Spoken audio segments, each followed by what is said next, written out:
The connoisseurs believed that art was just for them, for the upper class. But he's like, no, this is for everyone. This is Hogarth at his best.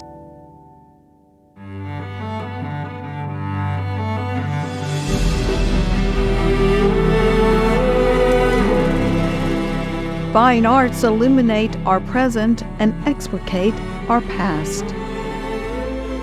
SCAD professors teach brilliant young creators every day. And in this series, we reveal the works that most inspire our experts. This is SCADclass.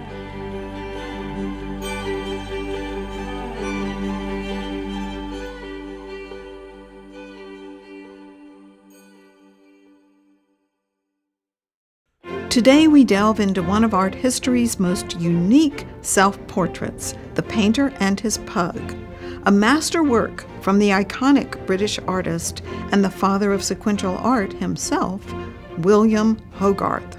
Examining this curious portrait with me is SCAD professor of art history, Rebecca Trittel. It's interesting, isn't it? When you look at it, you think it's a portrait, but look closer and you'll see that it is a painting of a portrait. It's a portrait. It's basically a still life if you think about it, because you've got a painting in there, you've got a palette, you've got books. They've done x-rays of the image, and originally he was shown with a wig on, with a fancy coat with gold buttons, but he's like, you know what, I've done that before. This image is much more about who I am as not just an artist, but as a person and, an intellectual. And so the painting is stacked on top of books, and we might think, oh, well, that's Aristotle or the classics. Oh, no. This is British. We've got Shakespeare, we've got Milton, we've got Swift. And so all these writers who he has illustrated. And here he's saying, these are English authors. This is what I'm basing my understanding of the world on, is other English intellectuals. And so this is not a painting of an artist, it's a painting of an intellectual. And so that's the idea that he wants to promote. And then, of course, you've got the little dog. This is his pet pug, whose name is Trump. And he puts the dog in the foreground and the painting of himself in the background. He's included him there for many reasons. We all know that dogs symbolize loyalty and fidelity, but also it talks to us about how he is doggedly British, and so he's constantly promoting British views, British values, against what he thinks of as the French ideas, which he sees as rather negative. He thinks that it's taking England away from their own English virtues and aspects. And so his little dog Trump represents that doggedness. And he's also a pug dog, and as you can see, Hogarth has a little pug nose. So he's the first one to make fun of himself before anybody else does. And that's what we have with this image. He's making fun of himself with his little pug face and his pug dog, but he's also being quite serious in trying to represent the goals that he wants to establish. He wants England to have its freedom from European ideas. And so he's definitely stating that with this still life of a painting, if you will. So the idea of the artist in his casual dress, you notice he's dressed casually. He's taken off his wig, he's got on his cap, and but he's not shown painting. He's shown, as an intellectual. So many things that he's trying to say to communicate to us in this little man painting. Of ideas. Exactly. And a little bit pugnacious. Very, very pugnacious. I don't know about a little bit. It's definitely pugnacious. He has an interesting little line on his palette that kind of speaks to his philosophy. Yeah, that's the line of beauty. So it's kind of hard to see, isn't it? He used a little bit too much turpentine. So sometimes it comes and goes, if you know what I mean. But the line of beauty is a serpentine line. As you'll notice, it doesn't just curve, it also curves up and down as well as left to right. And this is promoting his thesis that he's going to promote about the analysis of beauty. And our focus should be on variety and movement as opposed to stillness and rigidity. He will promote this, as I said, in his analysis of beauty. And so on the cover, you'll see the serpentine line, and it's on top of variety. And the illustrations that he includes are meant for, as he writes, it's meant for everybody. Art at this time period, the connoisseurs believed that art was just for them, for the upper class. But he's like, no, this is for everyone, for men and women and children. And so he wrote it with illustrations like chair legs. You look at very straight chair legs and very curvy legs. And no, it's the one in the middle. It's the Goldilocks thing. And so there's like corsets and candlesticks. And so he writes it so that the common person can understand Because they see beauty all around them. Exactly. And so that's an idea that he promotes quite regularly in his analysis. Rebecca, I'm fascinated to know a little bit about William Hogarth's childhood. Right. Well, he had a rough childhood. His father will unfortunately go bankrupt. He'll have several businesses that just don't work out. For example, he had a coffee house where everyone had to speak Latin. You wonder why it didn't work, right? Anyhow, so his father will unfortunately go bankrupt. And in England, during the late 17th, early 18th century, if you were in debt, you went to debtor's prison, which makes no sense because how could you get out of it, right? But the whole family would live with you. And so he actually grew up in debtor's prison. But eventually the family inherited some money, and so they were able to leave. And Hogarth will start his artistic training as a silver engraver. And we're not talking beautiful, big things. We're talking, engraving spoons, which for a clever guy like William Hogarth must have just been like as dull as could be. And so he would go off on his days off and he would walk through London and he would sketch everyone and everything he saw. At one point, he didn't have any paper, so he literally sketched images on his thumbnail, So that tells you the kind of detail that he was capable of doing. Well, practice makes perfect, obviously, looking at his work. Yes, indeed. He will eventually start his own engraving business, and so he'll do engravings of literary stories and what have you. And so he works in engraving, which is a printmaking process.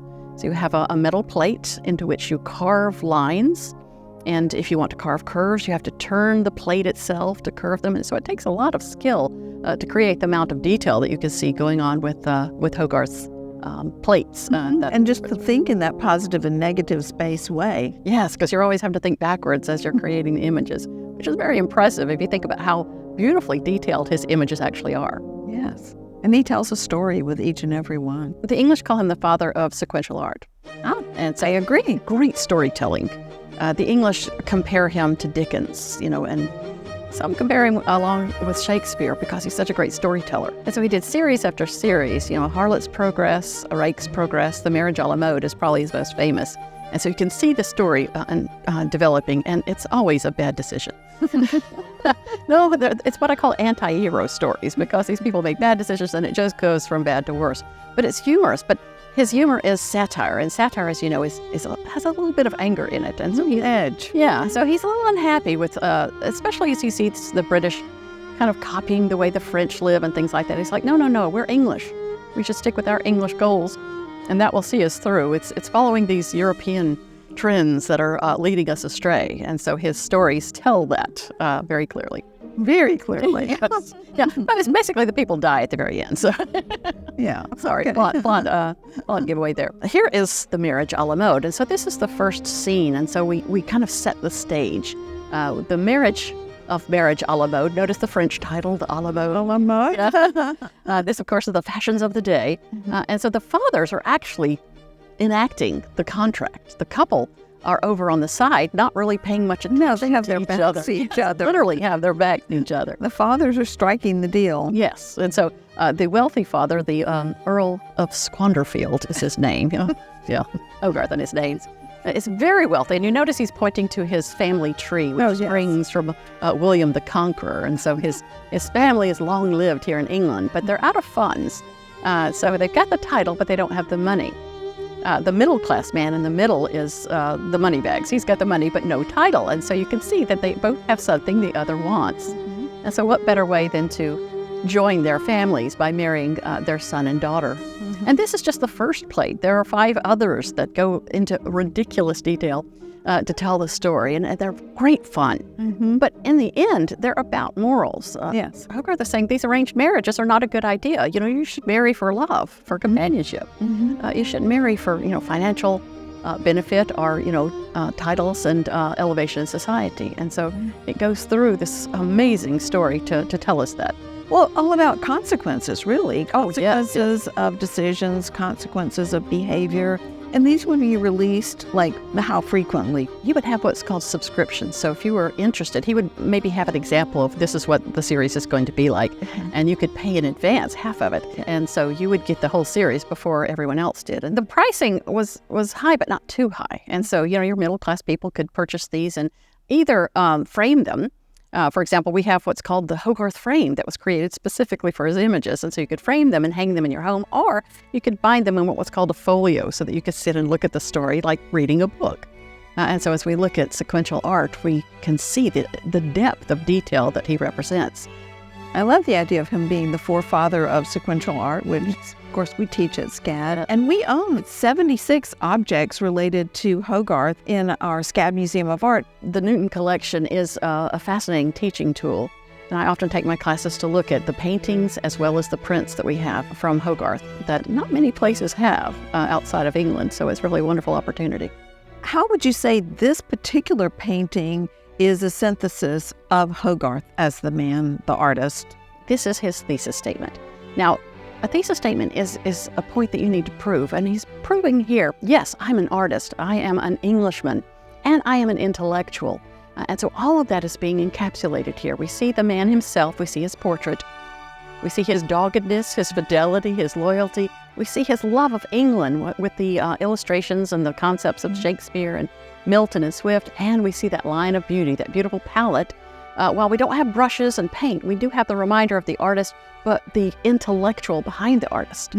So many connoisseurs of this time period were saying, well, artists are just tools.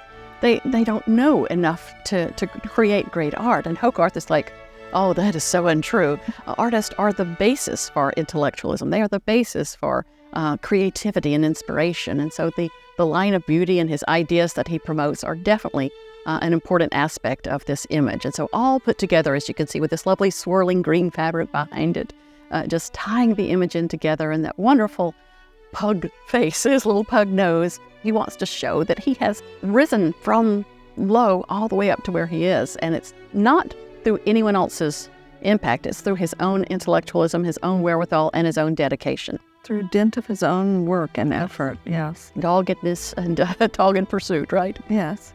Yes, it says definitely art is not from the wrist down. It's very much of the brain and the head and the intellect. The head, the hand, and the heart, right? Exactly. We love and he that. definitely had all of those, yes. He did.